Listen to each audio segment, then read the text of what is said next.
మహాగణాధిపతయే నమః. ఓం గురుభ్యో నమః. ఓం శ్రీమాత్రే నమః. పరమేశ్వర స్వరూపమైనటువంటి జ్యోతిష, వాస్తు మరియు ఇతర అనేకమైనటువంటి శాస్త్రములను మనకు అందించినటువంటి మహర్షులకి నమస్కారం.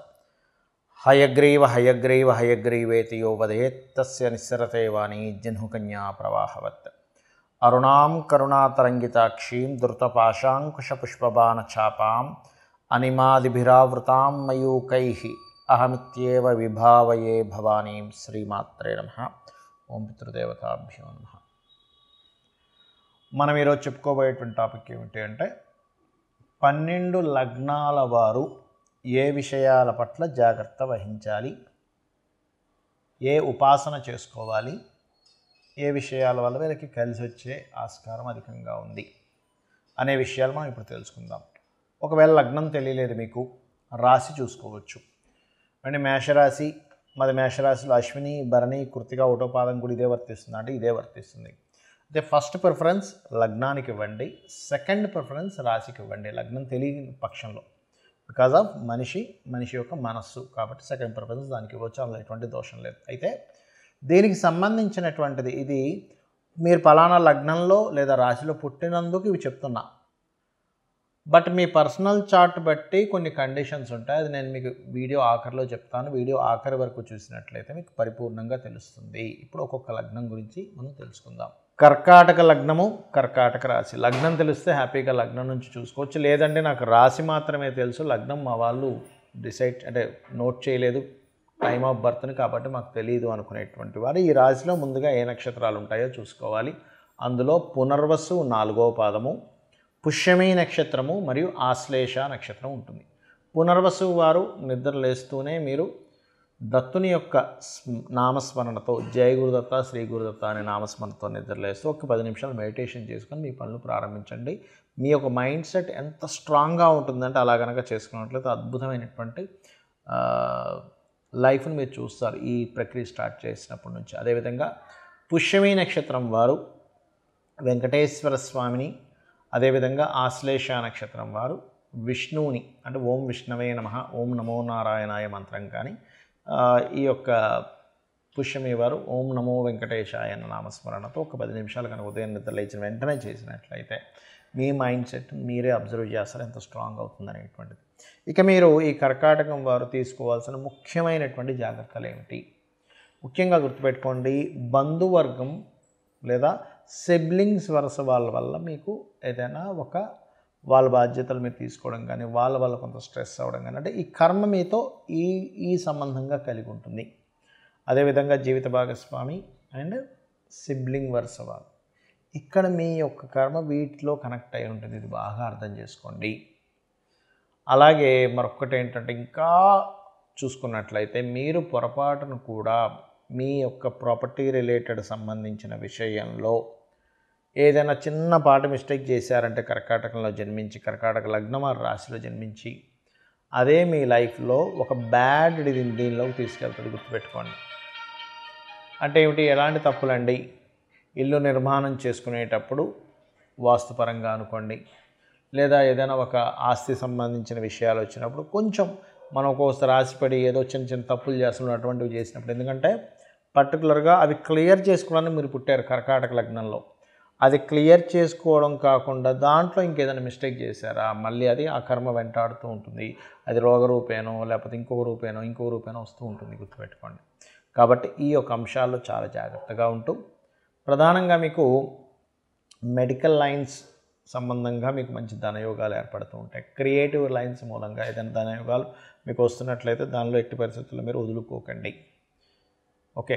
అలాగే మరొక విషయం ఏంటంటే, ఇక్కడ మీకు పాస్ట్ లైఫ్ గురువుతో ఉన్నటువంటి కొన్ని కర్మలు మీకు కనెక్ట్ అవ్వడం వల్ల మీకు తెలియకుండానే కొంత దేవతా సంబంధించినటువంటిది, గురు సంబంధించిన అనుగ్రహం మీకు అనుకోకుండా కలుగుతుంది ఈ కర్కాటకంలో జన్మించినటువంటి వారికి. అంటే మీరు దాని గురించి ఏ ప్రయత్నము చేయరు, కానీ గురువు అనుగ్రహం పూర్వజన్మ కర్మలో ఉంది కాబట్టి మీకు రావడం జరుగుతుంది. అది దత్తుడి రూపంలో రావచ్చు, మనకి అసలు ఎక్స్పెక్ట్ చేయనటువంటి విషయాల్లో అది రావచ్చు. ఇక మీరు చేయవలసినటువంటి దేవతారాధన ఎక్కువగా స్కంద ఆరాధన చేయండి, సుబ్రహ్మణ్యేశ్వర స్వామిని తలుచుకోండి, అన్ని విధాలా బాగుంటుంది.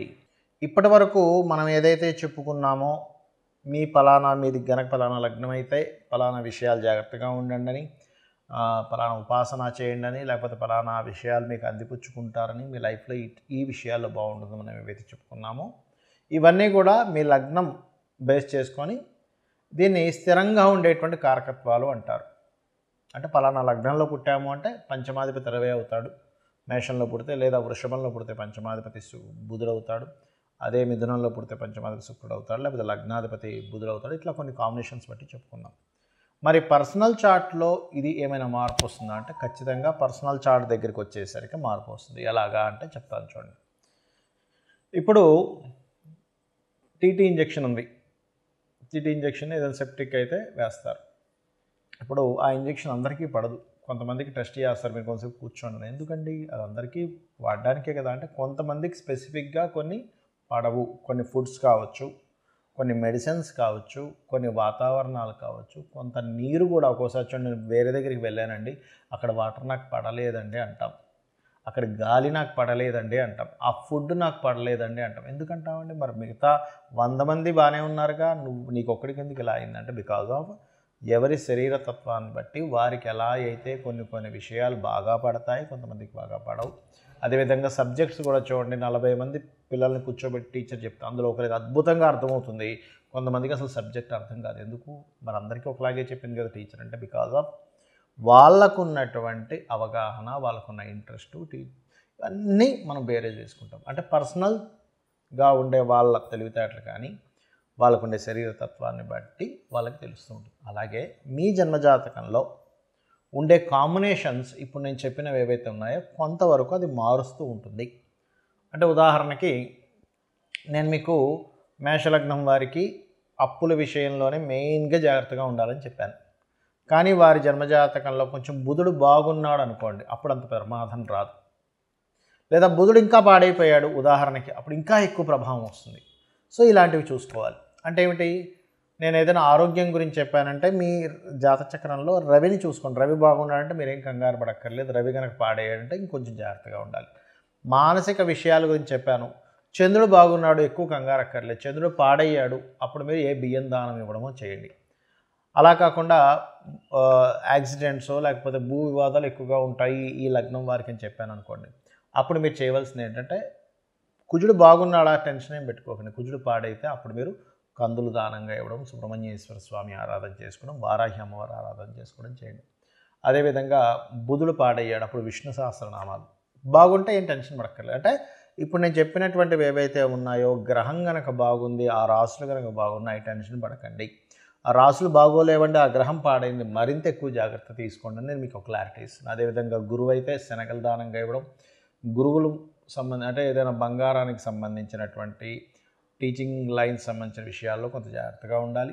శుక్రుడైతే వివాహ సంబంధించిన విషయాల్లోని, శని భగవానుడైతే మీరు చేసే జాబ్ రిలేటెడ్ సంబంధించిన విషయాల్లోని, హెల్త్ విషయాల్లోని, రాహు అయితే విదేశాలకు వెళ్ళి అక్కడ ఉండేటువంటి విషయాల్లోని, కేతు అయితే కొంత ఆధ్యాత్మికత లేదా కొంత వైరాగ్య సంబంధించిన కొంతమందికి వస్తుంటుంది.